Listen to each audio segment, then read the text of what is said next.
উপস্থাপনায় এই মুহূর্তে ঘুঙুর নৃত্য শিক্ষা প্রতিষ্ঠানের শিল্পীদেরকে আমি মঞ্চে আহ্বান জানাচ্ছি। পরিচালনায় স্মৃতি পাসওয়ান এবং অরিশা পালকে একক নৃত্যের জন্য প্রস্তুত থাকার অনুরোধ জানাচ্ছি। তারপর দীর্ঘ প্রতীক্ষার পর এই যে ওদের স্টেজে উঠে গেছে সবাই। এখানে একটু মেয়েদেরকে গুছিয়ে দাঁড় করে দিচ্ছে। তারপরে এই যে ওদের নাচও শুরু হয়ে গেল। আর ওদের ছোটদের সঙ্গে বড়দেরও নাচে একসঙ্গে অ্যাটাচ করা ছিল। তো ছোটদের নাচ শেষ হয়ে যাওয়ার পরই বড়রা এখানে এন্ট্রি করলো। আর এই যে বড়দের নাচও প্রায় শেষ হয়ে গেল। ততক্ষণে অনেকটাই রাত হয়ে গেছিলো।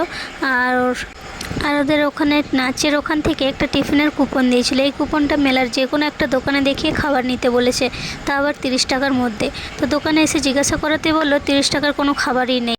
তাই নিজের পকেট থেকে আবার 10 টাকা দিয়ে একটা রোল নিয়ে নিলাম। আর এখানে দেখো আমাদের রোলটা এখন রেডি হচ্ছে।